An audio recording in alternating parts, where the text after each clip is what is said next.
We are so fortunate to be able to come up today to Ken Rich's workshop. He is the highest of highest end in restoration and repair on B3s, Rhodes, Wurlitzers, clavinets of all shapes and forms.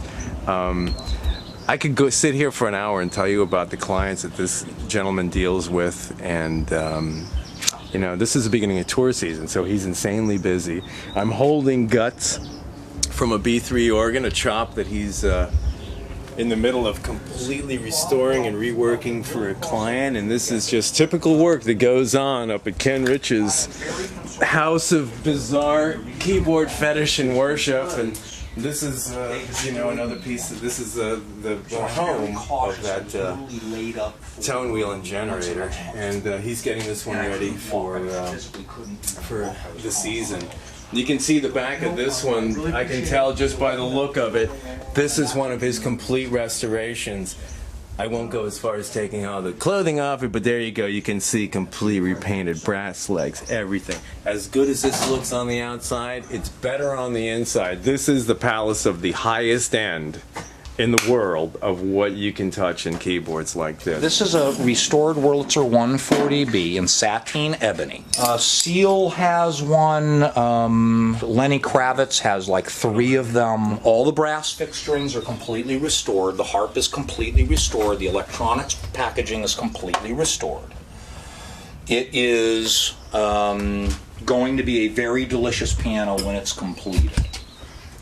Well, there's not much to see inside at this point because, as I said, I'm still working. How cute that is! But it's been completely disassembled, it's been completely reworked, and it's being completely put back together again. And who knows whose hands it'll end up with? It might even be Lenny's. I don't know yet. Lenny's on tour right now. That's Lenny's hand-rubbed ebony 1963 Hammond B3 for his recording studio. Beautiful. And the pictures don't do it justice. Yeah.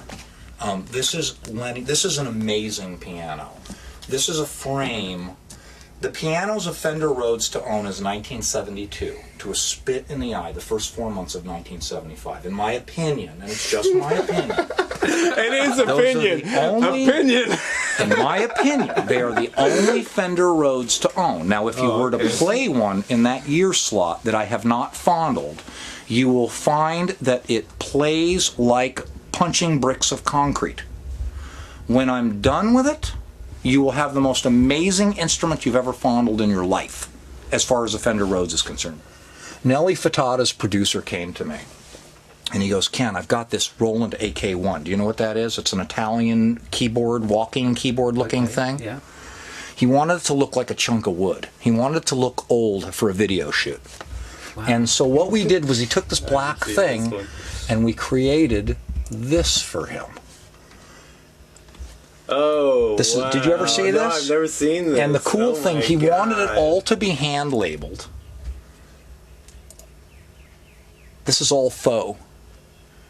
Is that killer? Is that like stupid? Beautiful and crazy. And it's a high-tech Italian-looking keyboard, but he wanted everything hand labeled like it was labeled in a felt pen. Yeah. And so that's the way we created this thing. He wanted the keys aged. That was like a nightmare. The keys aged to make it look like it was an older keyboard. Okay. So we literally roughed up and put a polymer coating on the keys so it would make it look old. We tried dipping it in tea for days. Yeah. Didn't do anything to change the tonality of the keys. But this is part of my joy, is doing custom projects like this for clients. Beautiful, man. A lot of clients don't like the dashboard of a car. Exactly, isn't that freaking beautiful? But that's my joy, is doing really crazy custom work. There's one of the baby Wurlitzer reconfigurations. Is that an orange? Yeah, that's with your vibrato in it. This is an orange, yeah. Yeah, okay, so that's all your electronics. Yeah, this is a new electronics package in it. But that's a reconfigure. There you go. Beautiful. Is that like sick? It's great. So they made them in orange, and they made them in blonde or greenish blonde. But the orange works. This is not such a nice colour. It's a bit mustardy. You'd be surprised, because Benmont wanted an orange one. Okay. Benmont Tench is the keyboard player for Tom Petty and the Heartbreakers, and he wanted an orange one. And I think we ended up changing him over to a blonde one because the orange one just looked too over the top on his stage rig. I have pictures of his rig, too. But anyway, this is, oh, there's Benmont's stuff. Okay, so this is Benmont Tench's rig. And I maintain all of these keyboards. Oh, maybe he did keep the orange one. Oh, it looks good against the black, though, doesn't it? Dude, he's got like a ridiculous amount of keyboards. This is the custom 140B I built for Dr. Dre. This is Lenny's. These are Lenny's here. That's Lenny's backyard. Oh. Sorry. Wow. Oh my god. I hate to stick my fingers in your stuff. Wow. We had duplicate logos made for pianos for restoration, and that's what that piano is missing, is restoration logos. Look at and it. stuff. Odd day, even day. Which Dude, I was sitting Are you right feeling there in a pot of positive? dolphins swam right past you. And I'm sorry my phone's ringing again, but you'll love this. This is translucent red. This is oxblood. That is, and when you see the picture on the computer, you'll flip out because it's translucent. totally redone, completely taken apart, completely restored. Everything, there's not one issue spared when he restores a piece. And it speaks for itself, man. This is the highest of high end.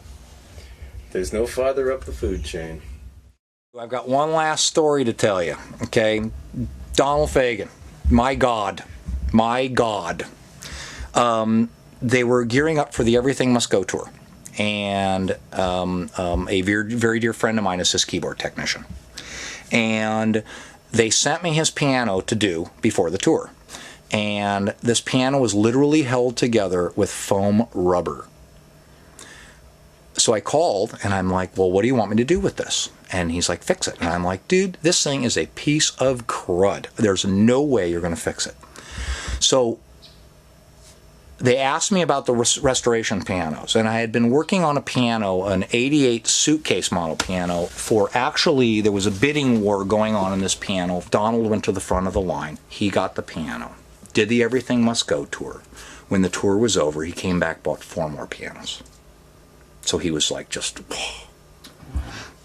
And that was my biggest joy in the world, was working for Donald Fagen. But don't make that say that, because my other clients will go, what do you mean? What do you mean? It's not fun working for me?